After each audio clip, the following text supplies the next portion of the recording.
old Panasonic unit that I put up back in 2014. This is when I installed it, 2014. This is always either on automatic heating or cooling, depending on what time of year. This is San Francisco, and right now it's only 61 degrees outside. We're in a small downstairs studio office that has been used with no insulation in the ceiling. So this ceiling here is exposed to the atmosphere. This is a built-in garage in-law. And when they constructed this place, they put no ceiling. So the temperature of that sheetrock on this whole entire ceiling, going all the way down to there, going all the way down to there, has no insulation. But not only that, so does the room. So this is 25 feet across the interior going this way. So all the way over to there, all the way to the top in this room up here. And I'm using a temperature sensor right here. So we're seeing how evenly it heats this whole room. I already took the temperature. So in my supply, this one right here, it's 73 degrees in this room. And then over in the return one right here, it's 74 degrees inside this room right here. And as you can see right now, I have the vents tilted over more that direction right there. Sometimes I put them straight. In the coldest part of the winter, they would be facing straight this way, going all the way over, shooting off into this room, shooting off into the bathroom. And that's in a small San Francisco built-in in-law. Now the power consumption on something like this is a 12,000 BTU. This is actually too big for this unit. A 9,000, since it's the smallest they have, would have been from this. And this is being taken out and put into another location because this place, this is gonna be rented out. And this I used as a office, San Francisco office location. And actually, this janky setup, it was only supposed to stay here a couple years. This has not been cleaned since 2014. It's been put up, it's never seen a drop of rain. As you could see, this is in between old San Francisco houses built back in the 1920s. And then later on has been retrofitted over to more modern, this is called modern plumbing. And this is the other old house over here. And this is like an easement going all the way to the backyard out. And so this is where it's spent its life since 2014, running all the time. So power consumption wise, now the temperature is set at, what was the temperature set at? 72 degrees right now. 72 is way too warm for me, but there are people who like 72 degrees. And if you want to see what the power consumption for 72 degrees maintaining in a place with no insulation in the ceiling is, here we go. 385 watts, 360 watts. That is how much power needs to be consumed to hold that room with no insulation in the ceiling. It's 61 degrees outside.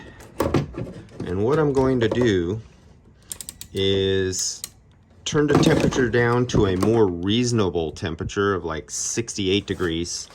And we'll see what the power consumption needed to maintain that temperature in about 2 or 3 hours.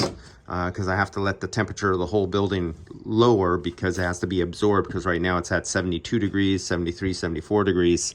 So we'll come back on this because I'm about to tear this down. After this night, I'm going to tear this out of here. And yeah, that's it. And this is 12,000 BTUs for a San Francisco in-law. Is way too big. You do not need 12,000 BTUs, and that's for a room without insulation. And the only reason being is our climate is so mild here.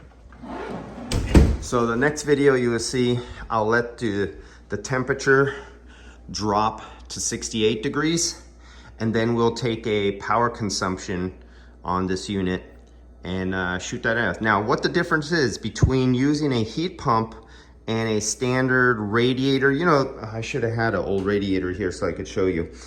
So when you have a 1500 watt radiator, regular inductive plug-in that you plug in like that, it takes almost 45 minutes of burning 1500 watts for that heat to raise up in the wall. It hits the ceiling. Now, since this is an old San Francisco place that was built and they did not put insulation in this structure up here on the ceiling that's exposed to outside, there's like a 2.5 foot gap between this ceiling, the floor above, and it's directly exposed outside, opening to the hallway that goes outside. So as that heat is radiating and just naturally drifting up the wall, it absorbs through the wall. This wall has insulation in it. It has, I believe, R13 in the walls here. And then it goes to the ceiling, but as the heat hits the ceiling, that sheetrock is exposed to whatever temperature is on the outside of the building.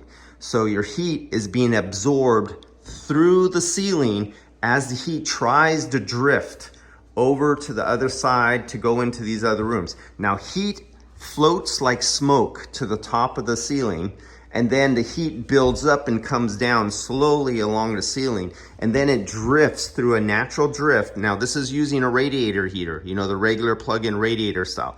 It has to fill this room like water flooding to the ceiling, and then that heat has to be absorbed through this cold ceiling, but at the same time it's trying to go faster. You're trying to make more heat, so the heat level that's comfortable to the temperature you want has to come down low enough.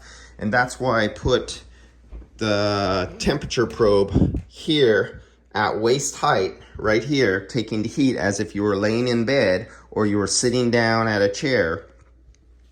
So it takes 45 minutes to an hour before burning 1500 watts for heat to come from anywhere in this room to just make it into here. And the same for the heat that would come up and go into a bathroom or into another bedroom. It takes that long.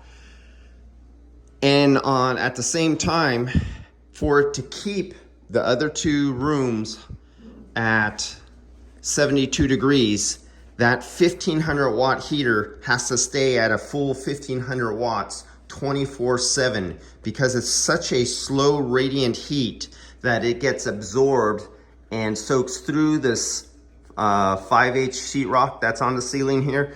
The heat leaves through the window. You have to run that. Where when you have a heat pump, it's pulling in 390 watts and it has air blowing. And as soon as the air comes out hot from the coil here and you're in the other rooms there, within 60 seconds, you start feeling hot air blowing on you when the hot air blows from a heat pump. So you feel instant gratification and heat as soon as it does start coming out of there. You feel it inside all the other rooms, compared to a radiant heater that has to stay full bore, 1500 watts of power consuming, because I did that before.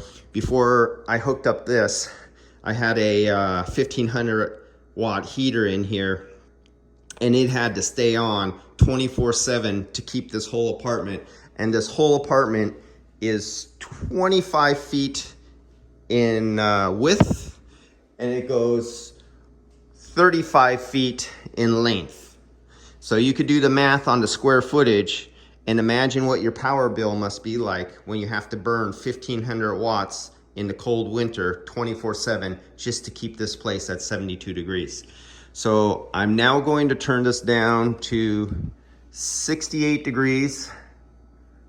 Let's go down. Okay, we're now at 68 degrees, and I'm gonna keep it there for 2 hours. I'm gonna let this whole apartment lower in temperature, and then the heat pump is going to have to maintain that 68 degrees. And let's see what the energy consumption is after this whole apartment building has dropped by what is that? A few degrees, down to 68 degrees. All right. And then later tonight, I'm disconnecting this and this whole system is coming out here and it'll find a home in a new location.